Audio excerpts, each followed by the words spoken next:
Welcome to this latest Digital Policy Institute video webinar.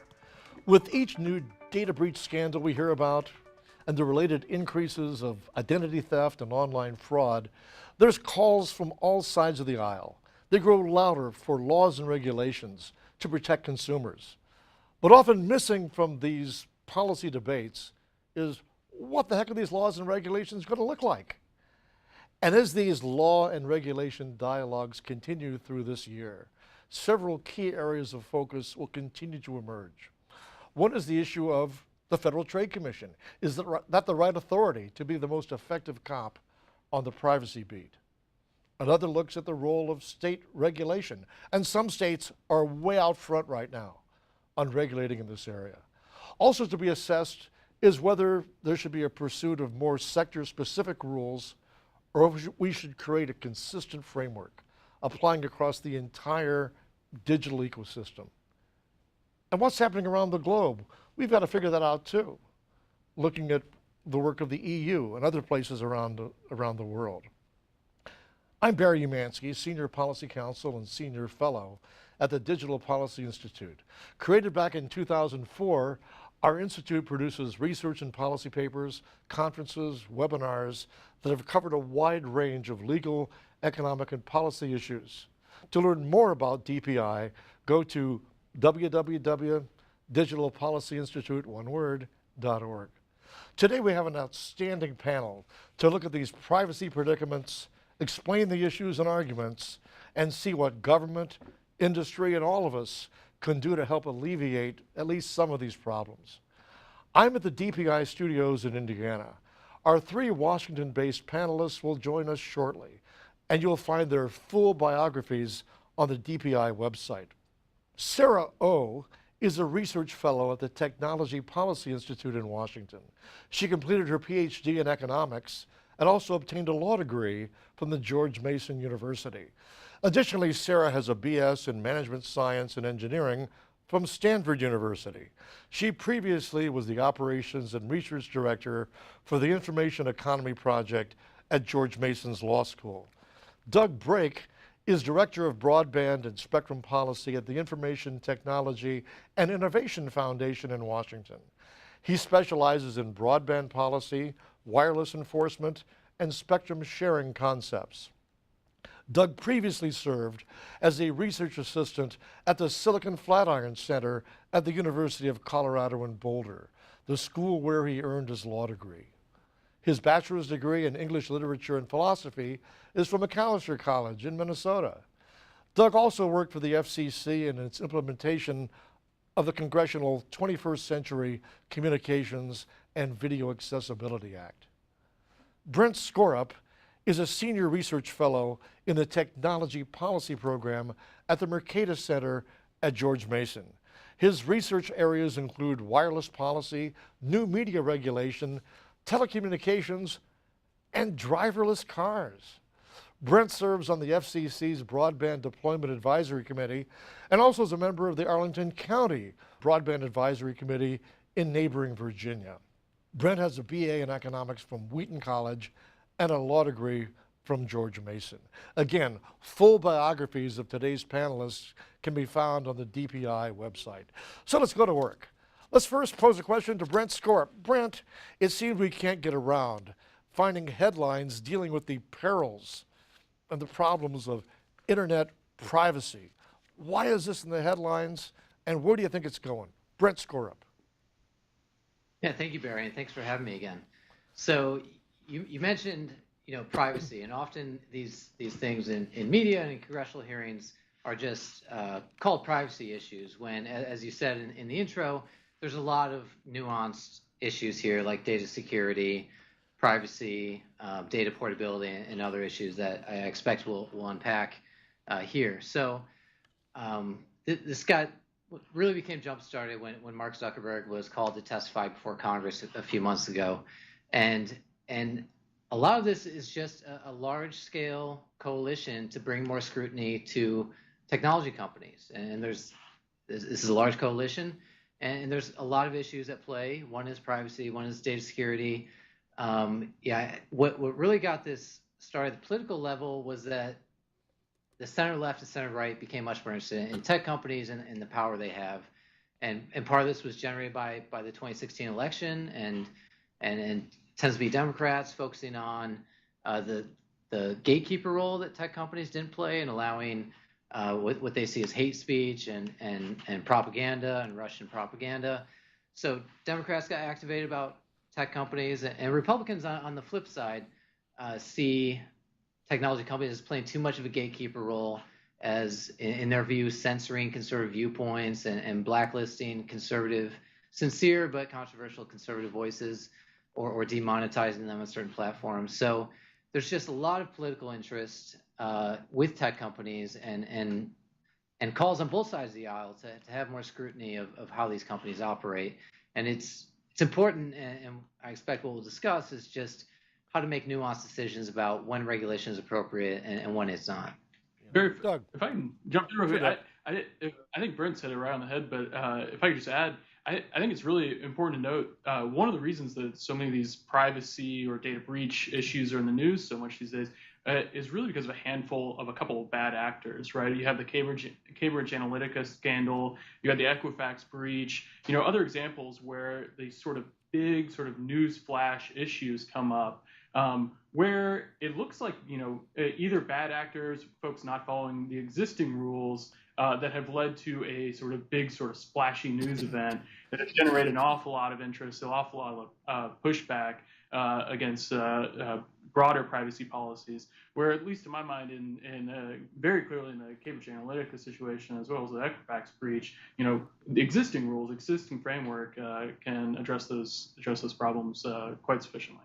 Yeah, staying with Doug, you're right. There's lots of bad actors. There's lots of folks that want to be good actors.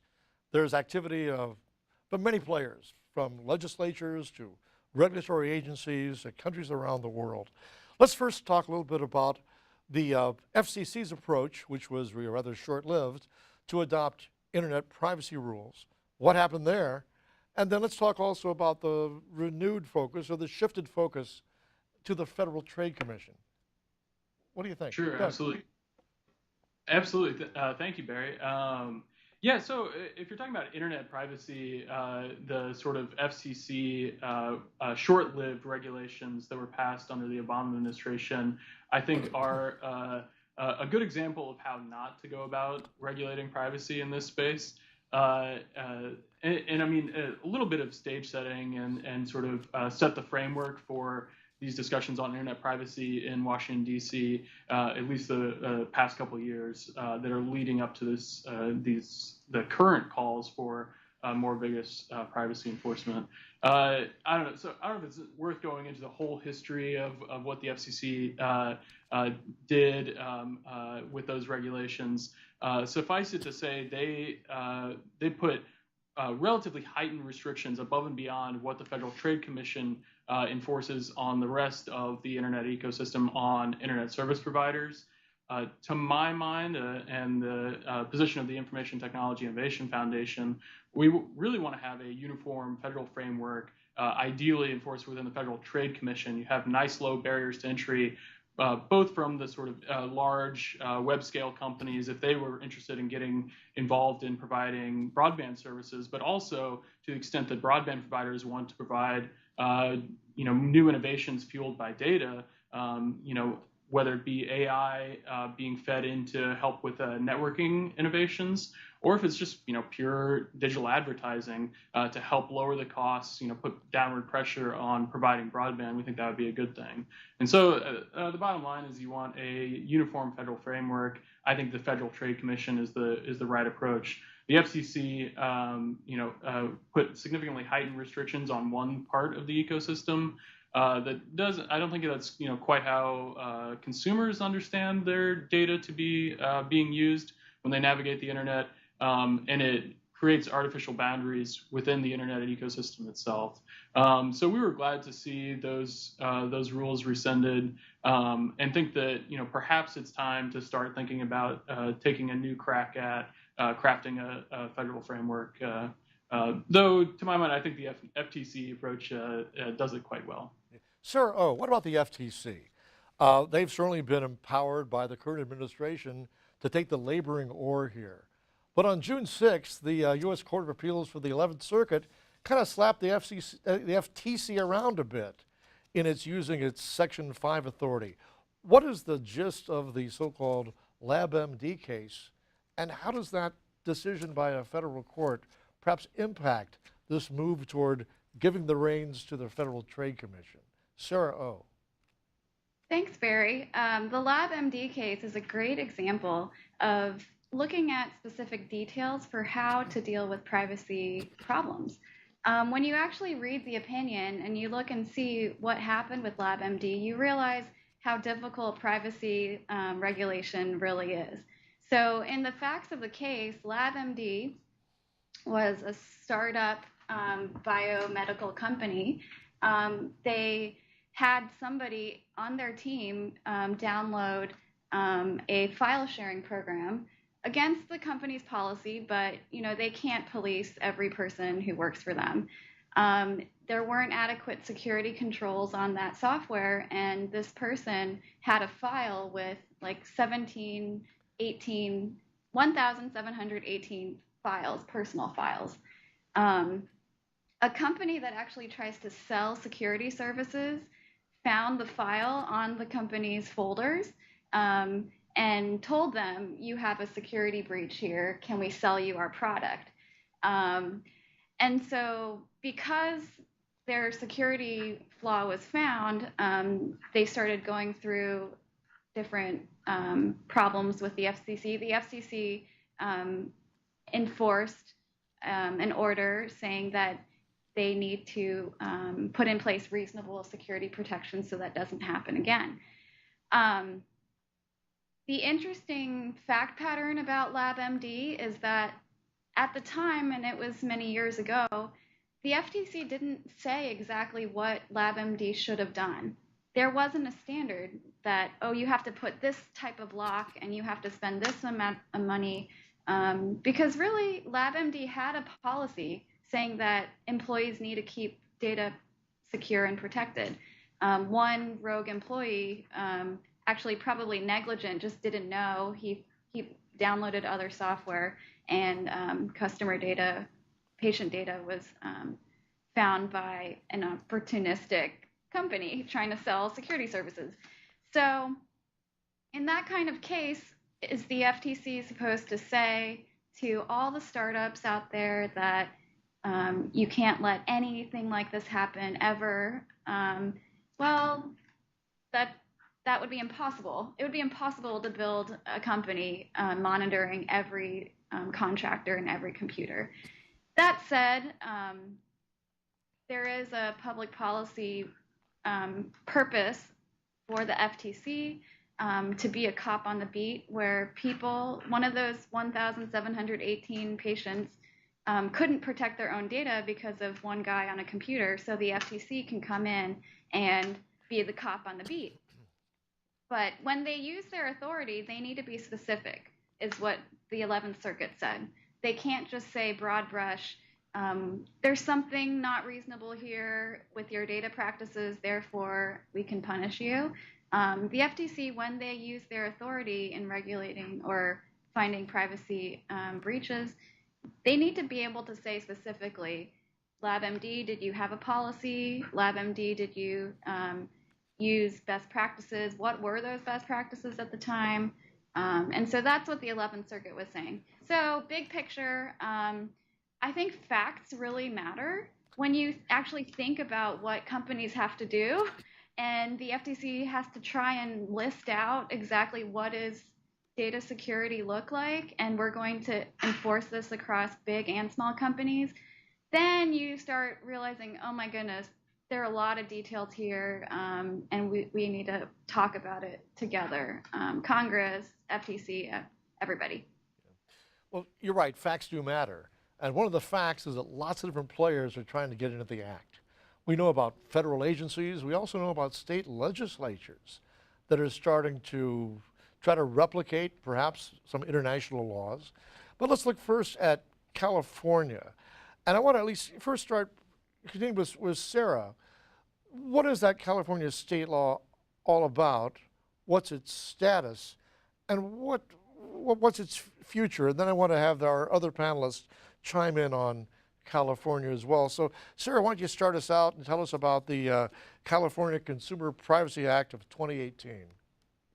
Yeah, so just recently, the California Consumer Privacy Act of 2018 flew through the California legislature. It was a little bit of a surprise, I think. And it's not enforceable until 2020, so I think companies are going to try and rescind or change the statute.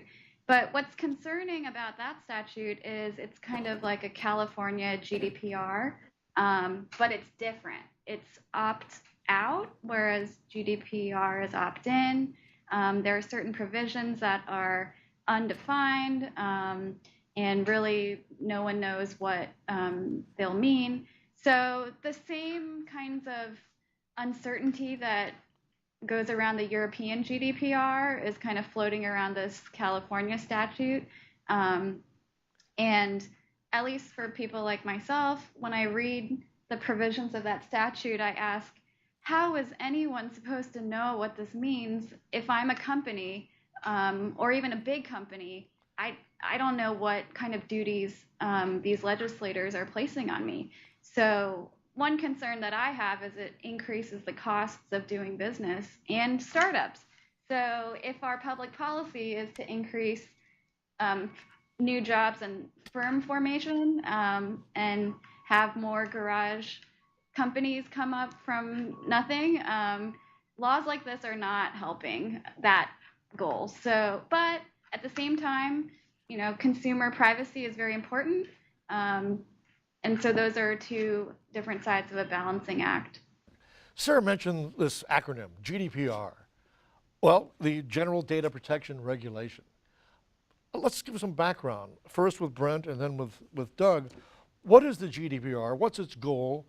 And does it apply to the United States as well as the European Union and to Great Britain that is Brexiting with one or two exceptions? Let's start out. Brent, tell us about GDPR. Yeah, thanks, Barry. So, this push towards more regulatory scrutiny of tech companies is fairly new in the U.S. It's been going on for several years now in the EU. And so, about 2 years ago, the EU put forward this GDPR, General Data Protection Regulation, and gave companies 2 years to comply. And these are a set of regulations dealing with data collection and processing by tech companies, and it applies to all EU residents. And this is what creates kind of an American problem. You might think because it's EU regulation, it's a purely EU thing, but it's not, because it protects EU residents. If you're a tech company, and most of the dominant tech companies, even in Europe, are American companies, you have to protect EU residents' data in compliance with these GDPR European regulations. And so this is an American issue for American tech companies that serve EU residents. And you've seen, well, let me put it this way, the regulations are not that clear, even with 2 years of getting into compliance. Many companies have not. Part of that is because these rules are fairly vague. There's a lot of compliance costs, and some small companies have just discontinued on a temporary or permanent basis their services or websites to EU residents because they're not sure they're in compliance. And there's, and another aspect is just the severe penalties if you are out of compliance. There are class action lawsuits allowed against you, and the rules also, if you're in violation of these regulations, you, as a penalty, you have to forfeit up to 4% of your global annual revenue. And so this is fairly punitive.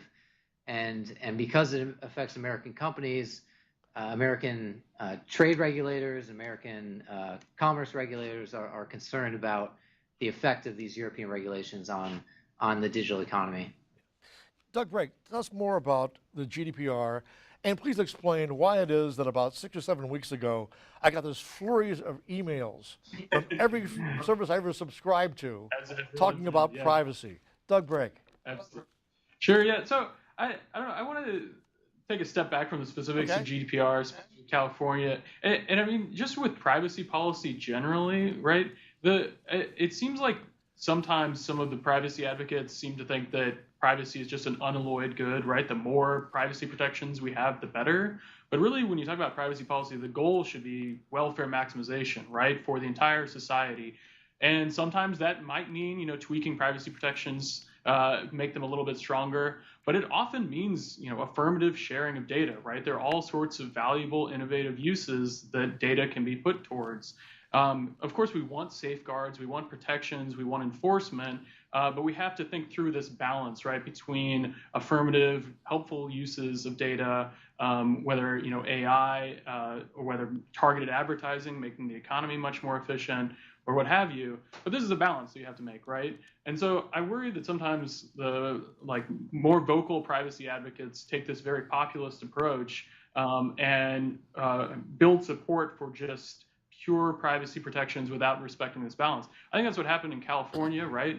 You go back to before the legislation, there was this ballot initiative, right, that was even much stronger. It was gaining momentum, and I mean, purely democratic process, right? But I think it was a very sort of populist push that did not really get that balance quite right. That was just looking for the strongest possible protections. It would have had a very harmful effect on the valuable, pro-innovation and pro-growth effects of uses of data.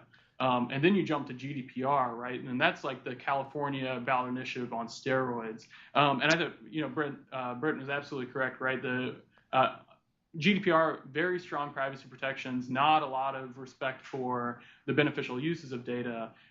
It's extraterritorial in that it touches any company that deals with European citizens' data.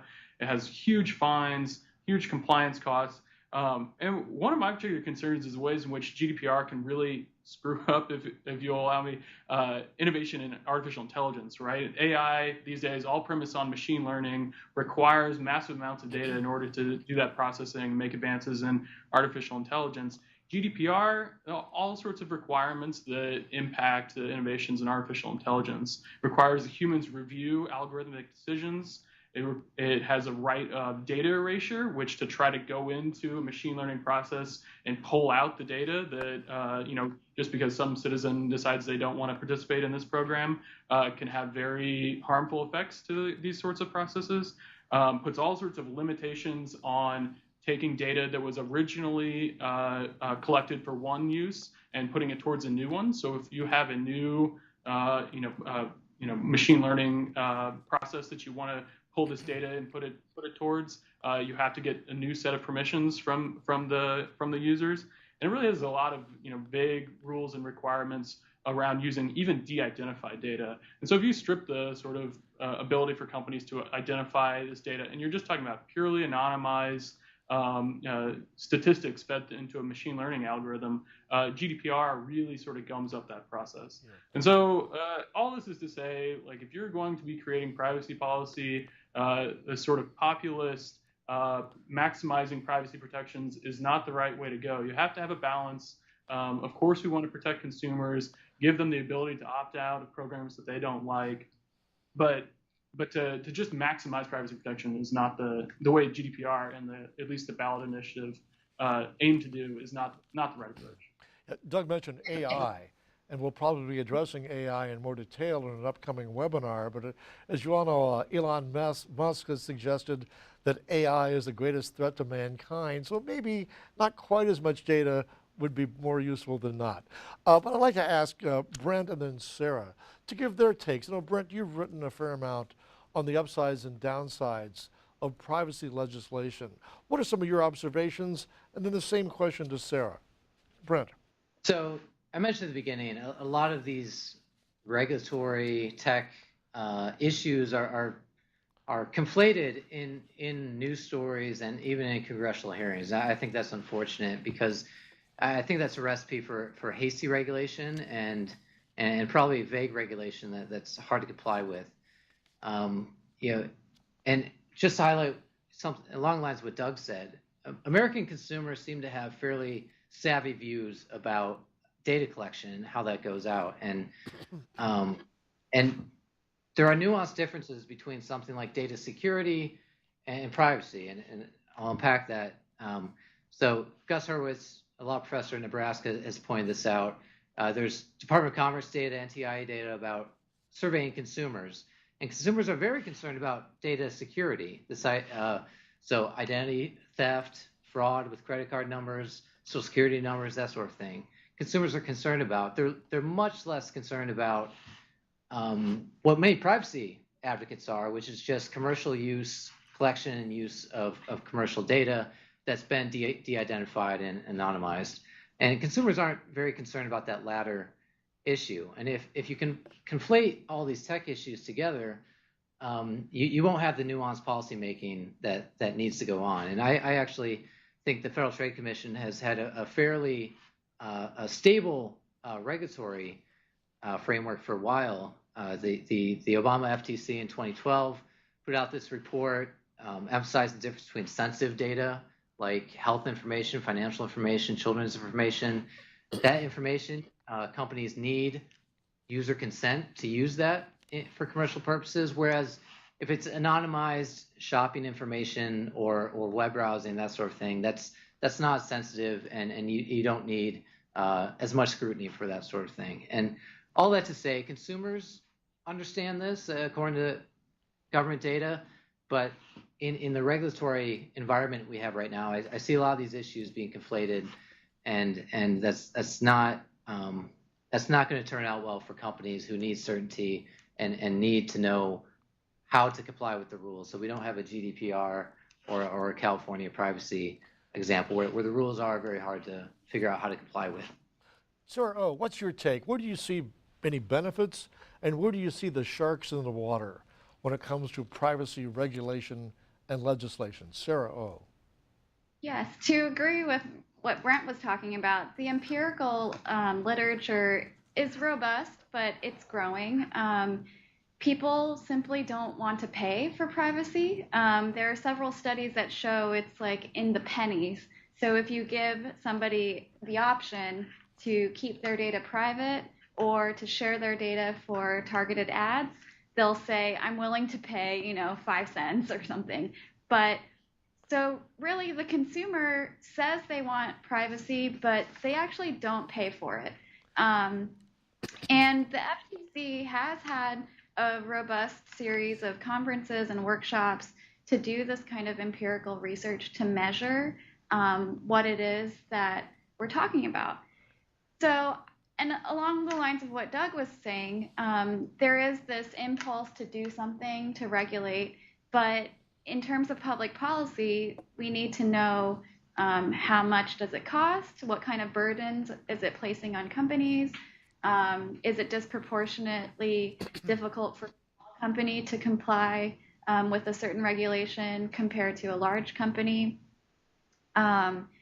So there are a host of questions to study, and for an economist, that's great. It's a great research agenda, and it's actually very challenging. Empirical privacy work is very hard to do. At my group at Technology Policy Institute, we sit around and we talk about the different papers that need to be written and the surveys that we need to take and the discrete choice models that need to be modeled out to figure out how much does privacy cost and what exactly is privacy injury. And so I think in terms of the research agenda, this will be another 10, 20 years because data is growing, AI, virtual reality, that's all data driven. But in terms of the broader economy and welfare and growth, there needs to be this understanding that the more you regulate and put rules on companies, the less innovation you're going to get on the other side. And ironically, the populists might find that only big companies can survive. And then we have some antitrust problems. So I think discussions like this are very good because there are trade-offs. No, I think you're exactly right. And that academic refrain, we need more research, I understand that. We do need facts. And right now, I think one could describe as the state of internet privacy regulation and legislation as being highly fluid. So here we are in 2018. Let's take a look not too far down the road, but say by 2020, is California's legislation still going to be in place? Might we have some federal preemption? And what about the EU's GDPR? Is it going to be modified many times? Will it still be there? I'd like to have some prognostication. Let's start first with Doug Brake. Man, tough question. Predicting the future, I feel like I don't have a great track record on that. I think it's hard to say. I do think that there has been a lot of support for the Federal Trade Commission's enforcement of privacy policies, right? The Federal Trade Commission enforces unfair, deceptive trade practices. And so they have a sort of feedback mechanism where they look at sort of what practices are going on in industry. They, write up reports on what are best practices and what companies should be doing, and that sort of gets feedback within industry, and as they develop their privacy policies. Brent outlined a number of these, right? The sensitivity of the data and stuff like that. So I think the Federal Trade Commission has a very robust set of privacy enforcement mechanisms, and we should continue to rely on that.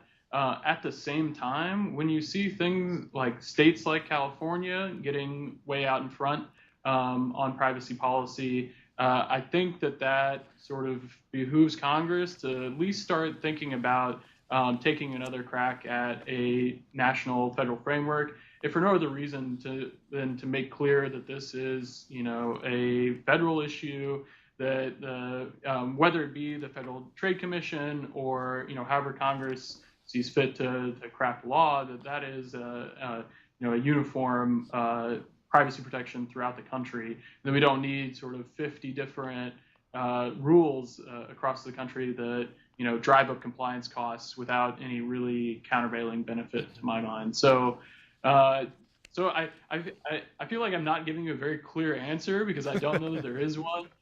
Because to my mind, the system that we have now with a uniform federal framework at the Federal Trade Commission enforcing best practices under Section 5 works pretty dang well. It allows for that balance of innovative new uses of data while coming in where there's actual consumer harm.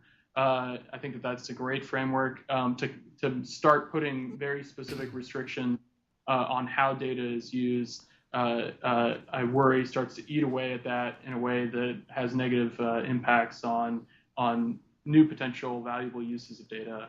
At the same time, there are ways in which other actors can do that worse, right? And so perhaps a new look at federal privacy policy is warranted. Yeah, I agree with Doug that our crystal balls are kind of hazy right now. But Sarah O, the challenge is to you. What do you see happening over the next couple of years on the state, the federal, and the international front dealing with internet privacy? Sarah O. Again, I agree. If I had better predictive powers, then I could, build the next, I don't know, privacy business. But I did watch a lot of the Zuckerberg hearings, and it sounded like, there's this divide between people who are building the technology and really understand everything that's going on with the data, and then people who are on the other side trying to figure out how to protect consumers at home and how to get involved in some way.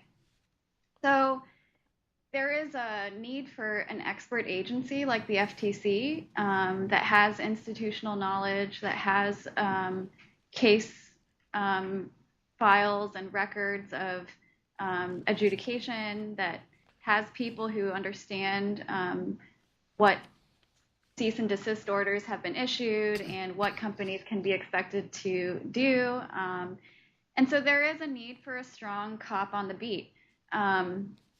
In terms of legislation, I'll leave that to Doug or to Brent maybe to talk about. I just don't know how, maybe very targeted legislation. There have been acts like COPPA or HIPAA that target a small area of data protection. But in terms of a sweeping like California GDPR. I don't. I hope there won't be one. um, I'll leave that over to Brent. Yeah, I think, Brent, you've got the baton now from Sarah. Brent, what are your thoughts about the future on all those fronts? Brent Skorup. So, I mean, at the hazard of making predictions, I'll start with the bad news, in my view. I expect GDPR will continue. Just Europeans have a different conception of privacy, and because it's mostly American companies who will probably be punished under this, there's not there's not the resistance you might see in the U.S. to these European regulations. So I expect GDPR will be continued. I expect some small companies will discontinue services to EU residents or shut down completely in order to because of the compliance costs. But I expect most of the enforcement, because the rules are so vague, I expect enforcement will be fairly arbitrary and tend to be against the larger companies because they are powerful and they are American. On a little brighter note, I expect laws like California's privacy laws. I think they're going to run into federalism problems and lawsuits. The internet is inherently an interstate service. If you pulled out your phone right now and just browse casually, you probably have data transmission going across state lines and possibly country borders as well. So I think there will be some pushback on states creating their own baby privacy or data protection laws. And I expect, I don't expect much legislation in this area. One, it's just hard to do legislation. Two, the piecemeal, as I mentioned, there are nuanced issues having to do with data privacy and regulatory scrutiny, and the piecemeal approach is probably what will happen if at all. I expect something like the Federal Trade Commission's framework, which consumers intuitively understand, companies intuitively understand. You must treat sensitive data differently than non-sensitive, anonymized data, and it's a fairly good framework. Something like it's been around for 20 years, and I expect that will continue. We've covered lots of territory so far, but I'd like to give our panelists of, Doug and Sarah and Brent, one last shot. Are there other issues you want to talk about, want to maybe make some points that are not necessarily future forecasting, but are relevant to the interests of the American consumer as we move ahead over the next couple of years? Don't rush. Okay, yeah, I'll start. So, Barry, I think you mentioned AI, artificial intelligence, and tomorrow's applications. They will all be run on data. And even jobs are headed towards data science and technology jobs because we live in a more digital world now. And even with 5G, we haven't said 5G yet. 5G is coming. And so you'll have Internet of Things devices and just even more data. So I think in that backdrop, we have concerns about privacy. And so we'll need to have policymakers who understand privacy law more. Maybe we'll see more people going into privacy law. But I do hope that in terms of the economy as a whole, that we have more people creating the code than regulating it. So I'd like to think that more people are going into building AI, cleaning data, collecting data, and that we can minimize or keep at just optimal levels the amount of compliance costs we place on this exciting new area of economic growth. And just a final point about economic growth. Our American companies like Facebook, Netflix, they're reaching a global market. So it's not just American residents that they're serving, but our American companies are reaching the world. And so as long as Congress understands that if they are over-regulating American companies, they're limiting our growth as a country. That I think that would be important for them to remember. Sarah, thank you. Doug and then Brent, any parting comments or thoughts? Sure. A few quick thoughts. I wanted to pick up on I think a really important point that Sarah made a few comments ago when she's talking about people have different preferences for privacy, but generally don't tend to want to pay an awful lot to protect their privacy. I think that's what the empirical data shows, is that there is actually a very wide degree of different sort of privacy protection preferences among U.S. consumers, as Brent mentioned, generally higher in the European Union.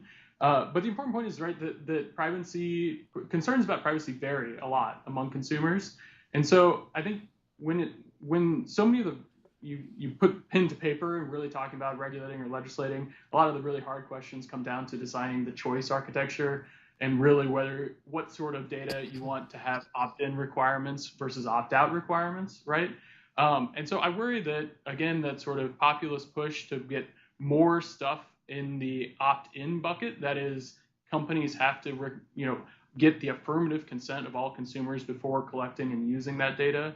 That puts all sorts of costs on the potential use of that data, the valuable economic use that contributes to economic growth and makes the economy, everyone better off, and has very low costs on the consumer, right? That is not the right trade-off that we want, right? And we've talked about a little bit about all the implications it has for artificial intelligence, but the real, a lot of times in this we dance around the issue, but the real issue is targeted advertising for so many of the real crux of privacy policy today. And even there, I feel like people tend to think of targeted ads as creepy and they don't want them following around. But who was it? Was it Wanamaker, the early advertiser, said, I spend half of my money on advertising, or half of my money on advertising, right, is the only half that works. I just don't know which half, right? So we have targeted advertising that we know actually works, makes the economy more efficient. That's a good thing. And that is, to some extent, when it spills throughout the entire economy, that's something of a public good that isn't entirely captured by the company doing the advertising, right? And so you want to sort of nudge consumers who don't have a very strong preference on privacy towards participating in these programs, right? Their data is de-identified, anonymized. There's not, at least to my mind, a great, really acute harm that they would face by participating in this program. It has spillover effects throughout the entire economy. And so when it comes to that choice architecture, I think we want to nudge people towards participating, but again, want to respect people's preferences and give them the ability to opt out. And so if there's a great deal of concern around particular practices, let's focus first on making sure that opt-out mechanism is clear and easy for users to navigate. So if you are concerned about a particular privacy practice, consumers can get out if they want to, but otherwise, don't make the law structured in a way that reduces the value of these practices for the entire economy. Gotcha. Thanks, Doug. Brent Skorup, you are a cleanup hitter. Give us some of your parting thoughts and observations on privacy, or anything else for that matter. Brent Skorup. Thank you, Barry. I'll take you up on that. We've talked a lot about privacy and data protection in this session. I'd like to just take a step back and talk about tech policy. And on tech policy, I'm generally optimistic about the American tech industry and industries. You're seeing a lot of the benefits of computation and internet connectivity get into the real world, whereas it used to be the internet was all about the web and text and graphics, and now it's getting into transportation and healthcare and retail and these other sectors, which is very exciting. The U.S. is a global leader, of course, and much of that can be attributed to the light touch approach we've had since the Clinton administration towards technology. And when you talk to regulators and lawmakers, I think there's an appreciation that technology is moving far faster than regulators can hope to keep up with. And I think there is some. I think they get it. I think they understand that to let things develop, and that a lot of these things require a nuanced response and not a reaction, not a knee-jerk reaction to the latest headlines. And so generally, I'm optimistic. Excellent. I'd like to thank our terrific panel of Sarah O, Doug Brake, and Brent Skorup. And thanks to all of you for watching today as we tackled some digital privacy dilemmas, and we hope some solutions too. Please visit www.digitalpolicyinstitute.org to see the full biographies of our panelists and to learn more about our institute and the many important digital communications topics we're following. Also, today's webinar and past DPI webinars are archived on that site. For the Digital Policy Institute, I'm Barry Umansky. See you next time.